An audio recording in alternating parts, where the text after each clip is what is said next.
Well, I've come to the Fort Mose Visitor Center to learn about the history and find out what took place here. So let's go inside and see what we can find. Before we go in the Visitor Center, let's talk a little bit about the history that preceded Fort Mose. St. Augustine was established in 1565 as a base to drive the French out of Florida. Soon afterwards, the Spanish tried to establish missions as far north as the York River in Virginia. By the mid-1600s, the British government had established several colonies in North America, and these colonies were starting to encroach on Florida. To destabilize the British colonies, the Spanish started granting freedom to slaves that ran away from the Carolinas. This was the beginning of the Underground Railroad, except the Underground Railroad ran south because everything north of Florida was a slave state. Florida was a slave state for Spanish slaves, but freedom for British slaves. On November 7th, 1693, Charles II, King of Spain, made this policy official and granted the freedom to any runaway British slave and encouraged others to run away. Runaway slaves were baptized and formed into militia companies to help defend St. Augustine. In 1738, the governor of Florida established Fort Mose, and this was built just outside of St. Augustine and would become St. Augustine's first line of defense against the British. Then in 1740, Governor James Oglethorpe of Georgia led a British attack on St. Augustine. Fort Mose was abandoned.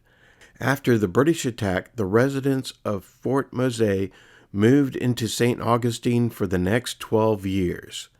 Then they were forced once again to move out of St. Augustine and establish the second Fort Mose. When you come to Fort Mose and go into the exhibit space at the Visitor Center, all the exhibits are numbered in the order that you should take a look at them. And if you look in the distance, you can see these little domes that hang from the ceiling. If you stand under them, someone will start telling you their story and you can listen to it. Now, this is an amazing story that they tell at the Visitor Center about how the slaves from the Carolinas could run away and come to Fort Mose and get their freedom. The Spanish would grant them freedom if they'd be baptized as a Catholic and serve as soldiers at the fort.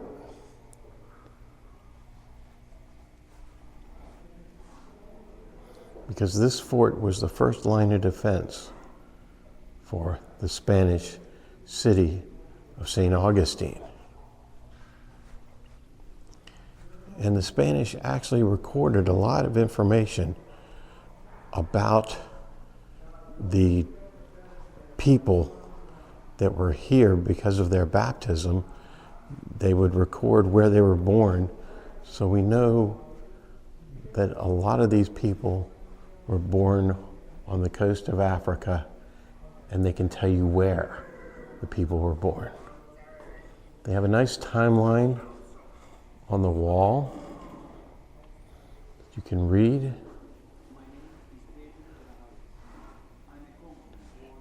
And they have different stories that you can listen to.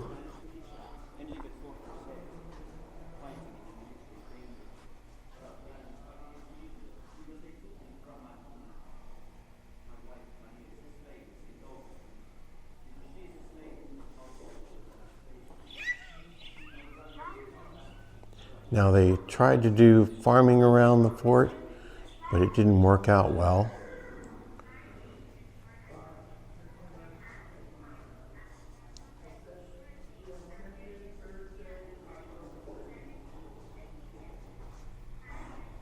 Behind the visitor center, they have an area with some displays. Well, they've got an area out here where they have a display about making dugout canoes. This is an example of a Spanish flat bottom boat that they used to use in this area. Well, now let's go on the Walkway to Freedom, Fort Mose Historic Site, established 1752. All right, let's go see what we find on the pier.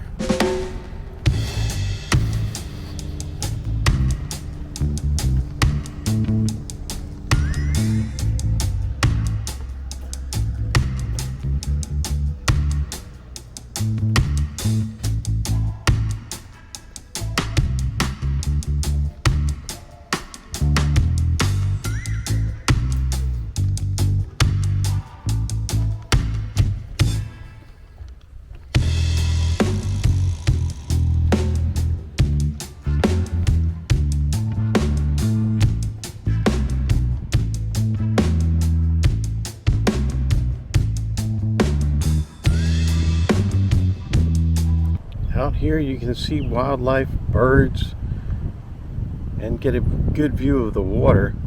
But we're actually looking out at both of the Fort Moses, the first one and the second one. Now, from what I understand, that over there somewhere is the first Fort Mose, but nothing's left. It's basically in the marsh underwater.